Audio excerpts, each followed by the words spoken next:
யாரு அமைச்சர்னே யாருக்குமே தெரியாதுங்க. யாரு சட்டமன்ற உறுப்பினர் இப்போ வரைக்கும் யாருக்குமே தெரியாது. ஏன்னா, வேற ஒரு துறைக்கு நம்ம பதில் கேட்டோம்னா, வேற ஒரு துறை அமைச்சர் பதில் சொல்றாரு. ஒரு படத்துல வரும்ல, நாம ஒரு கேள்வி கேட்டா, நம்மளே ஆச்சரியப்படுற அளவுக்கு ஒரு பதில் சொல்லுவான் பாருங்க அப்படிங்கிற மாதிரி. எங்களுக்கு மட்டும் இல்ல. இப்ப அங்க உட்கார்ந்து இருக்கிறாரு ஒரு டம்மி முதலமைச்சர். அவருக்கும் யார் அமைச்சர்னு தெரியாது. அவருக்கும் யாரு சட்டமன்ற உறுப்பினர் தெரியாது. இந்த அரசுக்கு நாம் இந்த இடத்துல ஒரு நன்றியை சொல்லணும். தேர்தலுக்கு அப்புறம் கொஞ்சம் சோர்ந்து போயிருந்த நம்முடைய உடன்பிறப்புகள் இந்த டம்மி அரசு, டம்மி ஆட்சியாளர்கள் அவங்களுடைய செலவால அவங்க பண்ண வேலையால மறுபடியும் நம்ம பழைய ஃபார்முக்கு உடன்பிறப்புகளா நம்ம இன்னைக்கு திரும்பி இருக்கோம். சீட்டுக்கட்டுல 1 இருக்கும், 2 இருக்கும் ஜோக்கரு. இங்க 52 ஜோக்கரு. அவங்களால அடமொழி வச்சு பேசினாதான் மக்களுக்கு புரியுது. லாட்டரி விற்கிற அமைச்சர் யாரு? பிளாக்ல லாட்டரி டிக்கெட் வித்த அமைச்சர் யாரு?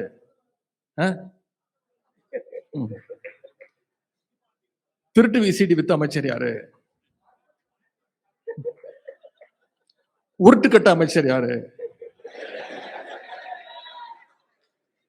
பவுடர் போடுற அமைச்சர் யாரு? காக்கி டவுசர் அமைச்சர் யாரு? சங்கி அமைச்சர் யாரு? 3 மாசம் தான் ஆயிருக்கு.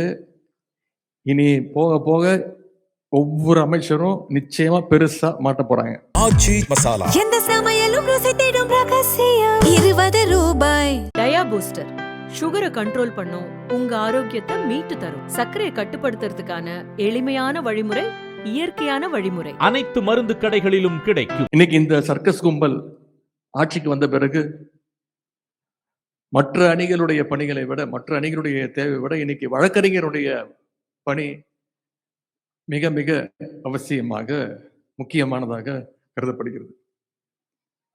கடந்த 100 நாட்கள்ல யாரு ரொம்ப பிஸியா இருக்காங்கன்னு பாத்தீங்கன்னா வழக்கறிஞர்கள். நீங்க தான் ரொம்ப ரொம்ப பிஸியா இருக்கீங்க. ஏன் பிஸியா இருக்கீங்கன்னு உங்க அத்தனை பேருக்கும் தெரியும். நின்னா கைது, நடந்தா கைது, பேசுனா கைது, சோசியல் மீடியால ஒரு போஸ்ட் போட்டா கைது அப்படின்னு ஒரு மோசமான பாசிச அரசாக இன்றைக்கு இந்த அரசாங்கம் செயல்பட்டு வருகிறது. அந்த அளவுக்கு இந்த அரசுக்கு இன்செக்யூரிட்டி ரொம்ப அதிகம். இன்னைக்கு தூங்கி எந்திரிச்சா யாரை கைது பண்ணலாம்னு கிட்டத்தட்ட ஒரு டைம் டேபிள் போட்டு, ஷெட்யூல் போட்டு இன்னைக்கு இந்த அரசு கைது நடவடிக்கைகளை எடுத்து வருது. 2 வாரத்துக்கு முன்பு 2ஆம் தேதி என்ன நடந்ததுன்னு நீங்களாம் மறந்திருக்க மாட்டீங்க. இந்த அரசு என்னையும் கைது செய்ய முயற்சி பண்ணாங்க. எதற்காக கைது? டெல்டாவில் விவசாயிகளுக்கு ஆதரவாக நம்முடைய தலைவர் சொன்னதன் பேர்ல தஞ்சாவூர்ல போய் ஒரு போராட்டத்தில் கலந்து கொண்டு பேசினேன். கிட்டத்தட்ட 22 நிமிஷம் பேசியிருக்கிறேன். நான் கூட நான் பேசுறதை வச்சுதான் ஏதோ கைது செய்ய வந்திருக்கிறாங்கன்னு நினைச்சேன். அன்னைக்கு காலைல 8 மணிக்கு காவல்துறை என்னுடைய வீட்டுக்கு வந்தாங்க. அப்ப நான் பேப்பர் படிச்சுட்டு இருந்தேன், தொலைக்காட்சி பார்த்துட்டு இருந்தேன். என்னுடைய உதவியாளர் வந்து சொன்னார், இந்த மாதிரி தஞ்சாவூர்ல இருந்து வந்திருக்கிறாங்க போலீஸ். நான் போய் முடிப்பட்டேன், சரி கைது பண்ண வந்திருக்கிறாங்க. நான் உடனே யோசிச்சு பார்த்தேன், நேற்று என்னெல்லாம் பேசினேன்? டம்மி முதலமைச்சர்னு சொன்னேன்.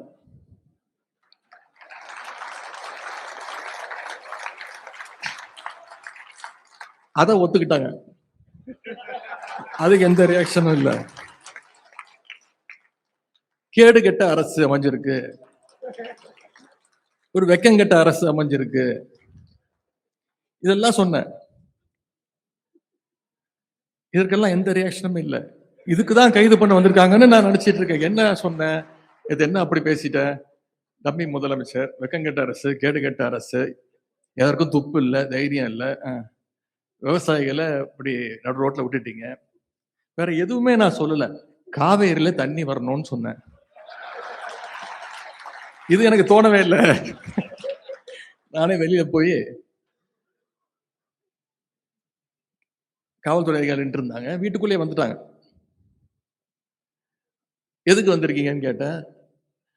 ஐயா, நேற்று நீங்க தஞ்சாவூர்ல பேசியிருக்கீங்க, ஆமா பேசுனேன். அதுக்கு என்னன்னா, அது விஷயமா கைது பண்ண வந்திருக்கோம்.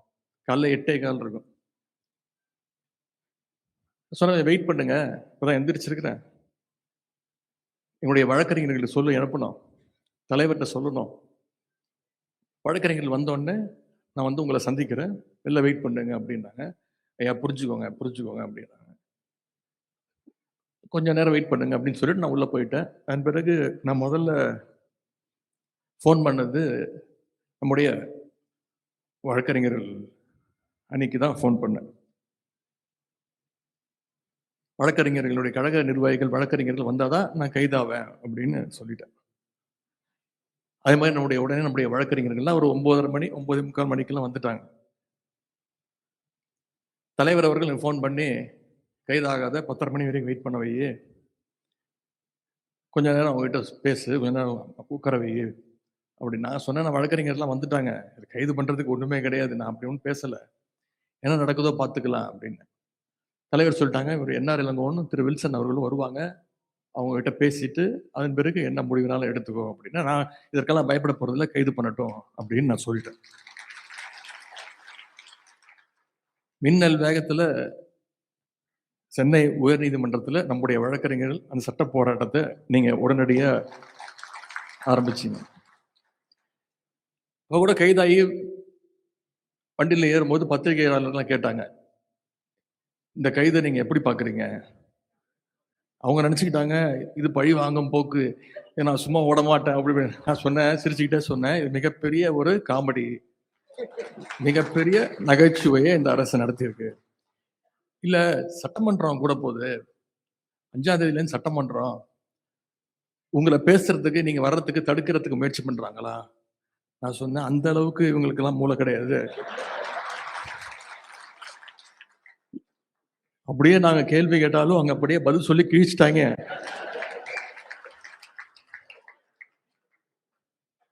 யாரு அமைச்சர்னு யாருக்குமே தெரியாதுங்க.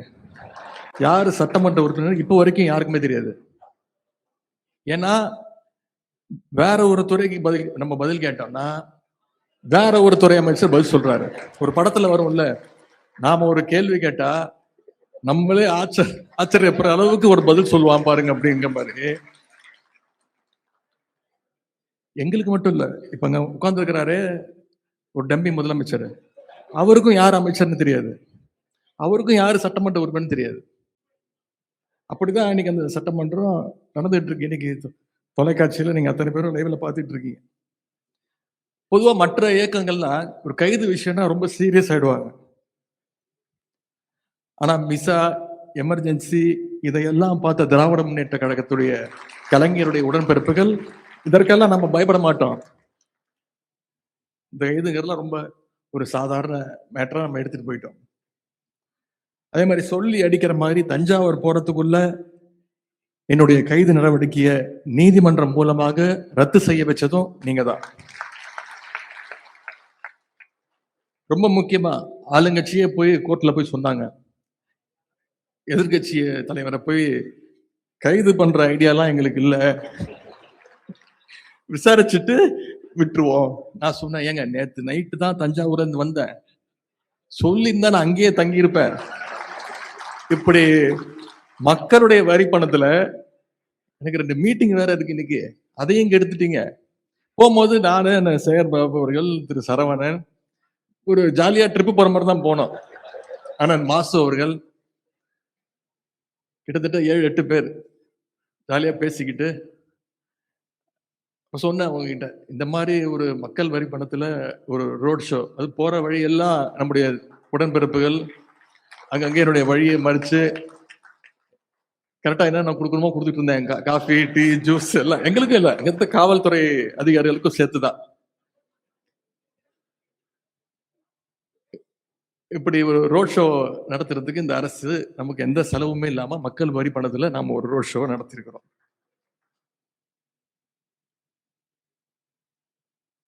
இந்த அரசுக்கு நாம இந்த இடத்துல ஒரு நன்றியை சொல்லணும். தேர்தலுக்கு அப்புறம் கொஞ்சம் சோர்ந்து போயிருந்த நம்முடைய உடன்பிறப்புகள்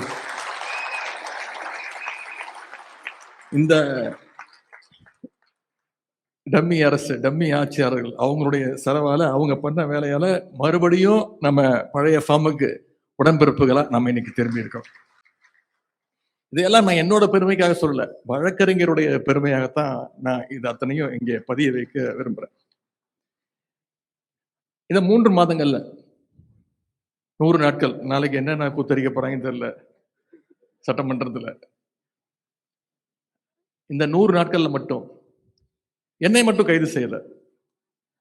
முன்னாள் அமைச்சர் அண்ணன் திரு அனிதா ராதாகிருஷ்ணன் அவர்கள் கைது செய்யப்பட்டு உடனே விடுவிக்கப்பட்டார். சட்டமன்ற உறுப்பினர், நம்முடைய சட்டமன்ற உறுப்பினர், விளாத்திக்குளம் சட்டமன்ற உறுப்பினர் அண்ணன் திரு மார்க்கண்டேயன் அவர்களையும் இதே மாதிரி கைது செய்து மிரட்ட பார்த்தாங்க. சட்டமன்ற உறுப்பினர் மட்டும் இல்ல, இப்போ துடிப்பா வந்திருக்கக்கூடிய நம்முடைய ஜென்சி இளைஞர்கள், இந்த தேர்தல் தோல்விக்கு பிறகு யாரை எழுப்பி விட்டுருக்காங்களோ இல்லையோ, இந்த புதிய தலைமுறையினரை நாம எழுப்பி விட்டுருக்கிறோம். இந்த தோல்வி மூலமாக நாம எழுப்பி விட்டுருக்கிறோம். நாம இல்ல, இன்றைக்கு இருக்கக்கூடிய ஆளுங் அரசு. ஜென்சி இளைஞர்கள் சகோதரர் அன்பானந்தம், சகோதரர் வினோத் சூரியகுமார், சகோதரர் சரண், இவங்க எல்லாம் டார்கெட் பண்ணி கைது பண்ணாங்க. அது மட்டும் இல்ல, நான் தஞ்சாவூர் ஆர்ப்பாட்டத்துக்கு போயிட்டு வந்த பிறகு அங்கு யார் யாரெல்லாம் போராட்டம் பண்ணாங்களோ அவங்க மேலாம் வழக்கு பதிவு செஞ்சிருக்கிறாங்க, சிலர் கைதும் செஞ்சிருக்கிறாங்க. இன்னைக்கு அவங்க எல்லாரும் சட்ட போராட்டம் நடத்தி சிறையிலிருந்து அவங்க எல்லாம் மீட்டது யாரு பார்த்தீங்கன்னா, இங்க வந்திருக்கக்கூடிய வழக்கறிஞர்கள். நீங்க தான் அதற்கு காரணம். அந்த பெருமை உங்களுக்கு தான்.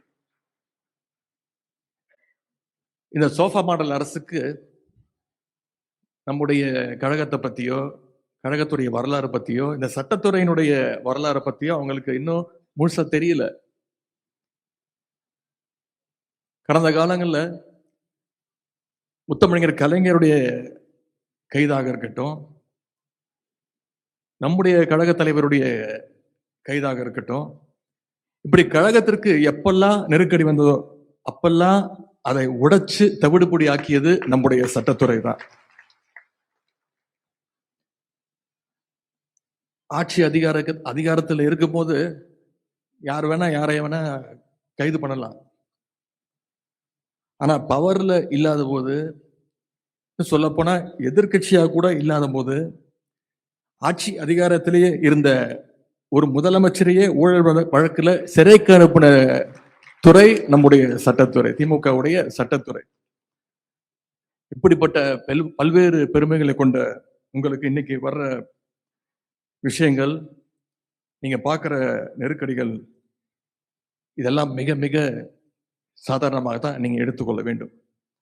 நான் உங்ககிட்ட கேட்டுக்கொள்வதெல்லாம், இந்த 100 நாட்கள் விழிப்போடு இருக்கிறோம், இன்னும் கொஞ்சம் விழிப்போடு நாம இருக்க வேண்டும். இன்னைக்கு தட்டு தடுமாறி பவருக்கு வந்திருக்கக்கூடிய இந்த புதிய கோஷ்டி பாத்தீங்கன்னா, யாரா ஒண்ணு சீட்டு கட்டுல 1 இருக்கும், 2 இருக்கும் ஜோக்கரு. இங்க 52 ஜோக்கரு.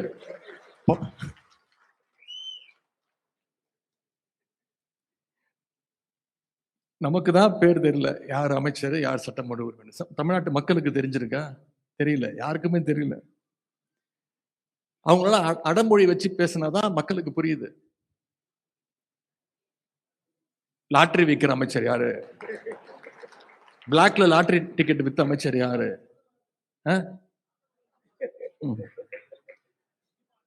திருட்டு விசிடி வித்த அமைச்சர் யாரு? உருட்டுக்கட்ட அமைச்சர் யாரு? பவுடர் போடுற அமைச்சர் யாரு? காக்கி டவுசர் அமைச்சர் யாரு? சங்கி அமைச்சர் யாரு? இப்ப கிட்டத்தட்ட கலந்துரையாடல் ஆயிடுச்சு.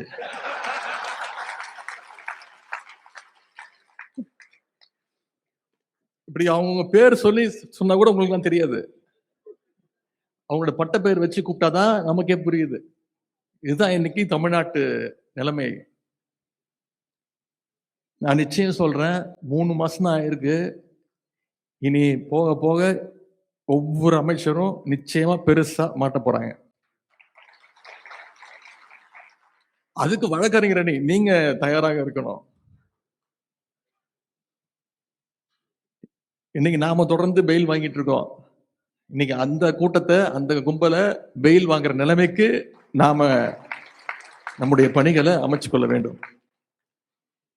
இந்த அரசை ஏதோ தூய்மையான அரசு, ஊழலற்ற அரசு, மாற்றம் அப்படின்னு சொல்லி கொண்டு வந்தாங்க. கடைசி என்ன பண்ணிருக்கிறாங்க? நம்முடைய தலைவர் கொண்டு வந்த ஒவ்வொரு திட்டத்துடைய பெயரை மாத்தி இருக்கிறாங்க. வேற எந்த மாற்றமும் கிடையாது. எல்லாத்து மேலேயும் ஸ்டிக்கர் ஒட்டிக்கிட்டு இருக்கிறாங்க. இவங்க எப்படி ஆட்சிக்கு வந்தாங்க? அதை நாம அத்தனை பேரும் பார்த்தோம். இவங்க கிட்ட மெஜாரிட்டி இருக்கா? கிடையாது. திமுக சட்டமன்ற உறுப்பினர் பார்த்தா வழக்கு போடு, அதிமுக சட்டமன்ற உறுப்பினர் பார்த்தா சோஃபாவை அனுப்பு, எப்படியாவது பர்ச்சேஸ் பண்ணு, அவங்கள ராஜினாமா பண்ணவே. இதைத்தான் இந்த அரசு பண்ணிக்கிட்டு இருக்கு. இதை தமிழ்நாட்டு மக்கள் பார்த்துக்கிட்டு இருக்கிறாங்க. இது மட்டும் இல்ல, அரசு வழக்கறிஞர் நியமனத்துல மிகப்பெரிய ஒரு ஊழல் நடந்திருக்கு. இதை சொன்னது யாரு? நாம இல்ல, ஆளுங்கட்சியுடைய வழக்கறிஞரை புகார் கொடுத்திருக்கிறாங்க, நீதிமன்றத்துல வழக்கு போட்டிருக்கிறாங்க.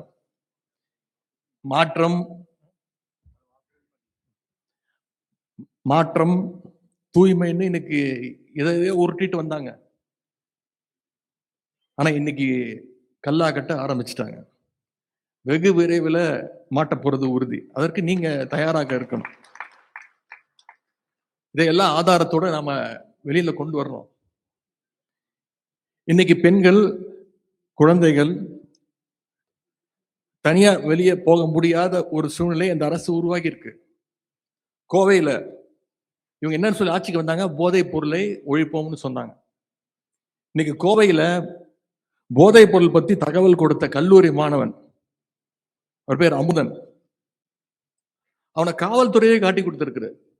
காவல்துறை கூப்பிட்டு கேட்டிருக்கு, இந்த பையன் எல்லாத்தையும் சொல்லியிருக்கிறான், யாரு போதைப் பொருள் விற்கிறாங்க, யார் மூலியமா சப்ளை நடக்குன்னு சொல்லியிருக்கிறாங்க. காவல்துறை யாரை பத்தி சொன்னாங்களோ, அந்த பையன் யாரை பத்தி சொன்னானோ அவங்களை கூப்பிட்டு விஷயத்த சொல்லிட்டாங்க. இந்த சட்டமன்றத்துல பேச ஆரம்பிச்சோடனே கல்வித்துறை அமைச்சர் பேச சொல்றாரு. கோஷ்டி பூசல், 10 பேருக்கும் தகராறு நடந்தா அதுக்கு பேரு கோஷ்டி பூசல். 10 பேர் சேர்ந்து ஒரு பையனை அடிச்சா அதுக்கு பேர் கொலை, அதுக்கு பேர் கோஷ்டி பூசலா? 10 பேர்ல 20 பேர் கொண்ட ஒரு கும்பல் அந்த பையனை அடிச்சு கொண்டு இருக்கிறாங்க. இன்னைக்கு அந்த உயிரிழந்த அந்த பையனோட அம்மா யார் மேல நம்பிக்கை வச்சிருக்கிறாங்க? திராவிட முன்னேற்ற கழகத்தின் மேல, நம்முடைய தலைவர் மேல நம்பிக்கை வச்சு இத திராவிட முன்னேற்ற கழகம் இத நீதி வாங்கி கொடுக்கணும், என்னுடைய பையனுடைய மரணத்திற்கு திமுக நம்முடைய தலைவர் நீதி வாங்கி கொடுக்கணும்னு அந்த அம்மா பேசிட்டு இருக்கிறாங்க. அமுதன் மரணத்துக்கு நீதி கிடைக்க நிச்சயம் திராவிட முன்னேற்ற கழகம் கண்டிப்பாக துணை நிற்கும். சட்டமன்றத்துல நாங்க பாத்துக்கிறோம், நீதிமன்றத்துல நீங்க பாத்துக்கோங்க. வழக்கறிஞர் அணியினுடைய பங்களிப்பு மிக மிக முக்கியம். உங்க பகுதியில நம்முடைய கழகத்தை சேர்ந்த யார் மேலேயாவது இந்த அரசு பொய் கேஸ் போட்டாச்சுன்னா அவங்களுக்கு நீங்க உறுதுணையாக இருக்க வேண்டும்னு நான் உங்களை கேட்டுக்கிறேன்.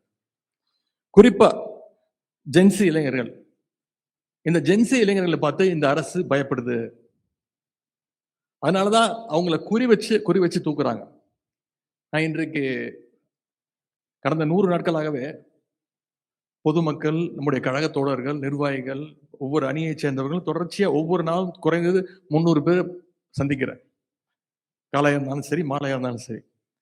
அது அதிகமா வர்றது பாத்தீங்கன்னா அந்த ஜென்சி கூட்டம், ஜென்சி இளைஞர்கள் அதிகமா வராங்க.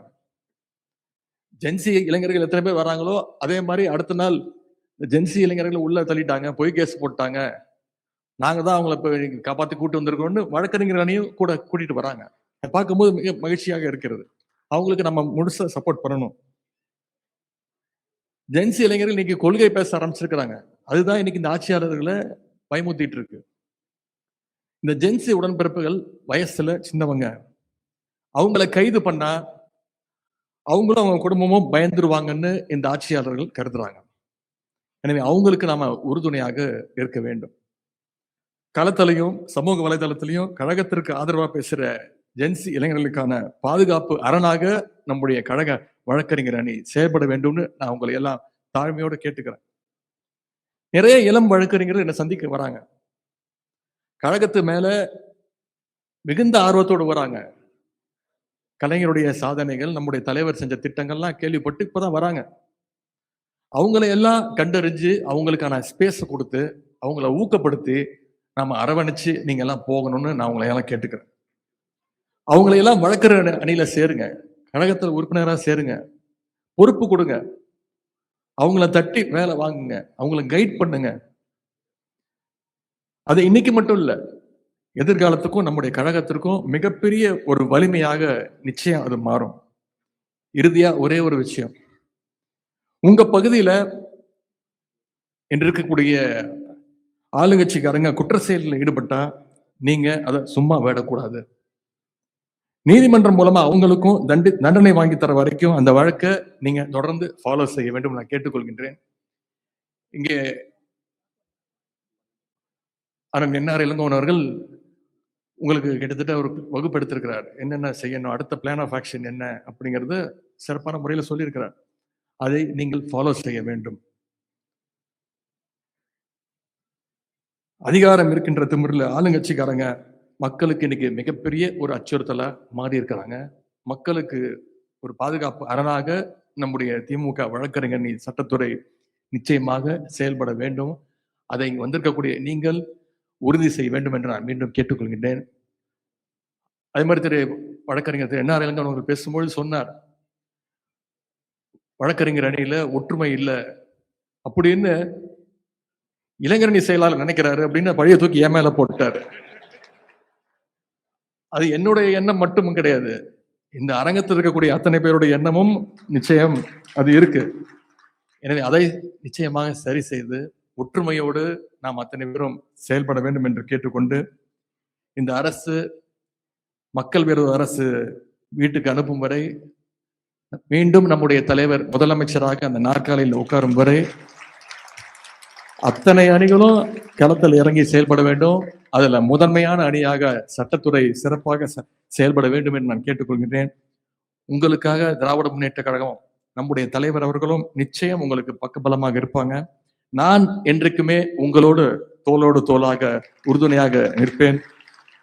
உங்களுடைய பணிகள் அத்தனையும் மேன்மேலும் சிறக்கட்டும்னு சொல்லி இந்த சிறப்பான வாய்ப்பளித்த சட்டத்துறைக்கு மீண்டும் என்னுடைய நன்றியை சொல்லி விடைபெறுகின்றேன். நன்றி, வணக்கம்.